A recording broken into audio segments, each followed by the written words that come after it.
Okay, so let's be honest. All of us have known a girl or have been that girl that centers male attention is the reason of their existence. Whatever they say, they become. They're the chill girl. I am the cool girl. I'm not like other girls. But the truth is that those people are begging to be chosen. And in this podcast episode, I'm gonna tell you why everything changes for the better when you start choosing yourself. So, hello, everybody. My name is Oriana, and thank you so much for being back to episode 7 of this unnamed podcast yet because I haven't picked out a name. Maybe it's gonna be the unnamed podcast. Thank you so much for being here, and I'm just here to speak from my heart to you. So let's get into it. Okay, even if it's hard to admit it, I've been there. I was a pick me once. Yeah, I used to, when I was way younger, I used to center men so much in their opinion. I care so much about because if they thought that I was pretty, that's when it was true. I used to over explain, laugh at jokes that weren't funny, and then I would pretend to be cool and I pretended to not care just to be nonchalant, even though I did care and that hurt my feelings. I wasn't gonna be like other girls. I used to be like, oh no, I'm not into the drama like that. I'm not here to be your headache. I'm not gonna wear makeup because that's bad. And then I thought the less I asked for, it meant that I was of a higher value because I wasn't being an inconvenience. Spoiler alert, I didn't get what I wanted. I was just being convenient for them. And I was just exhausting myself. I was trying to become what I thought they wanted, not my true self. So even if they liked me, even if they loved me, they never knew me. And they never loved me. So let's define this real quick. What do I mean when I say pick me girl? And what do I think that most people mean when they say pick me girl? I think a pick me girl is a girl that performs to be seen as worthy. It's a girl that tries to compete with other women. It's somebody that tries to downplay herself to become better. Because at some point, this girl confuses being easy to deal with being valued. And that if they needed less stuff, that they were gonna be easier to pick. You know, that's where all of those things come. Like, I'm not like other girls. I like natural girls. I would never paint red. Oh my god, I'm not like other girls. I don't really care about birthdays or gifts or anything. I'm okay with whatever you give. I only hang out with guys because girls are so much drama. Girl, all of those things are not your personality and they don't make you awesome. You're just self betraying yourself because you know deep down you don't want to be that way. Well, if you do, if you're really that way, good for you. But like, identify, are you performing for other people to get picked and be liked, or you're truly that way and you don't care? And if you're truly that way, downplaying other women and talking trash about women, just why are you like that? No, that's not good. I have a personal story. I used to be friends with a girl that we used to be very close at some point, but I did notice that we would go to the club. And then if any guy would give her attention, she would just leave the group and then just be with that guy for the rest of the night and forget about us. And then we'll have to go and find her over and over and over again just to go home or check on her. Yeah, she would just leave the group. If she was talking to somebody or whatever, she would just like forget about all her friends, forget about her life, forget about her family, and then just like go deep down into whatever this guy wants. And like, I think it's completely normal when you distance yourself a little because I think we have limited time. So when at some point, we have to choose in between time with your friends and time with this new person, and that's completely fine. Like, everybody understands that, but completely dropping everybody, God, it was insufferable until she finally got into a serious relationship after years. And I would see her transform her whole personality according to what the guy said he liked, even though I knew she was lying. So this guy would say something like, I don't want to give it away, so I'm just gonna make something up. This guy would be like, oh yeah, I really like monster trucks. I think monster trucks are the best thing ever. And I love to drive them and to take care of them, and that's the best thing. And then this girl, we used to make fun of guys with big trucks that were trying to compensate. She used to be like, oh my God, I'm the biggest fan. I'm the biggest fan of monster trucks. And oh my God, my dream has always been being by the side of a guy that has a monster truck. And it's just like, this is something that I always wanted. Like, oh my God, how, wow. Seeing her change her whole personality and her whole self according to what he said he liked or he didn't like was something disturbing. Yeah. Very, very, very disturbing. Also, other girls, other friends would say her their accomplishments or say a joke that was funny with the guys around. She would just have to push it down, make side comments, be weird. And then at some point, she just developed two personalities of when he was there and then when her friends were there. It became just really weird. And that's what a person that centers men does. It just pushes everybody away, even your sense of self. Who are you really? What do you really like? What you really don't like? If this person was out of the picture, that wasn't giving you attention, what would you want from a person? What really do you want to do? What places do you really want to visit? You don't know because you're just performing, and that is very sad. That is pretty sad, girl. And you deserve better. You deserve a person that gives you attention and loves you just because the way you are. And this episode is not about hating men or anything they do yet.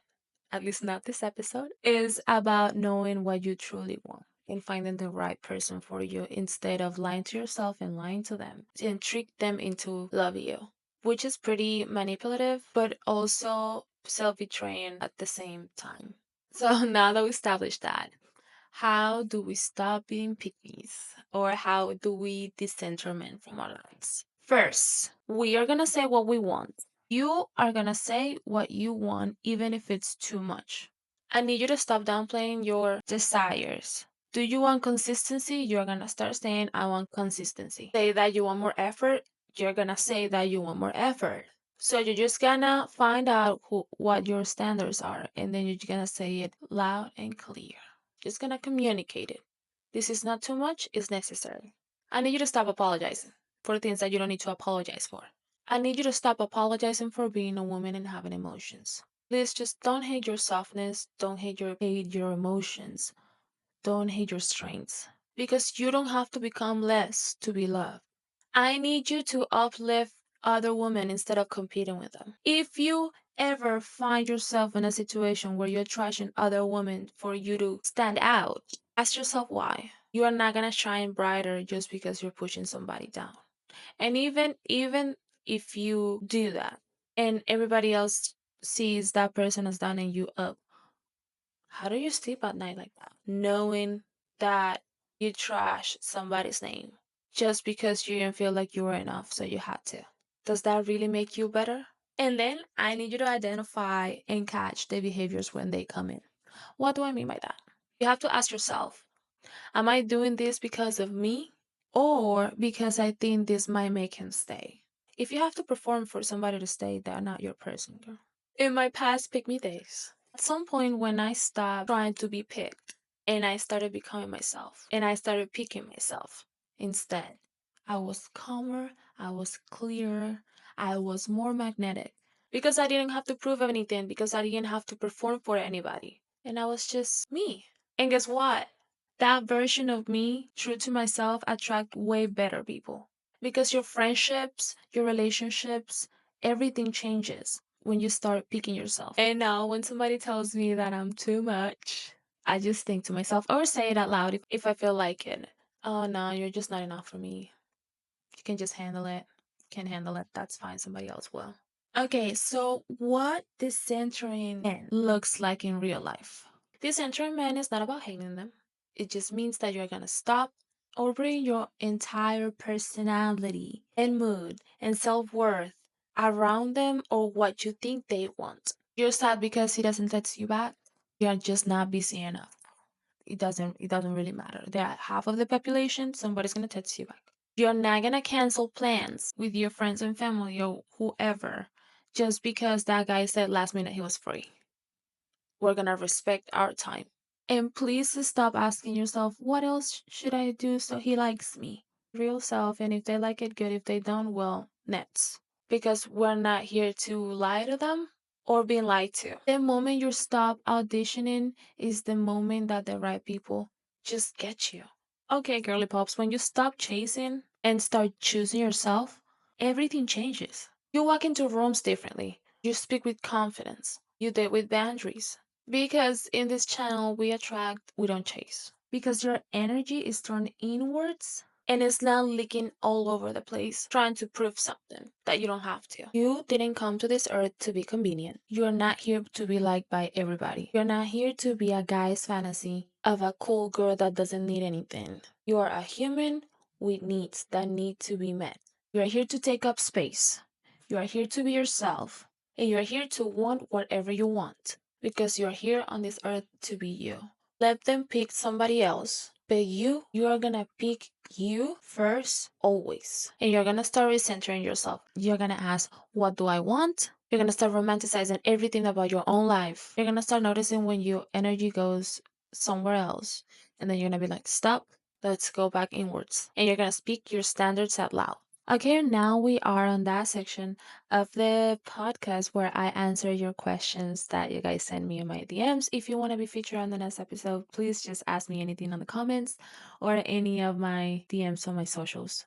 Okay, let's start with the first one. What if I set standards and no one meets them? Like, what if I'm alone forever because I won't settle? I think it's better to be alone than being unhappy because nobody sees my value. And also, you don't need everybody to meet your standards. You just need the right people to meet your standards. And like you can see it this way, at least you're not wasting time and energy on something that you know that is not gonna work. At least right now you are alone and you know what you want. So you're just gonna entertain that. Okay, let's go to the next one.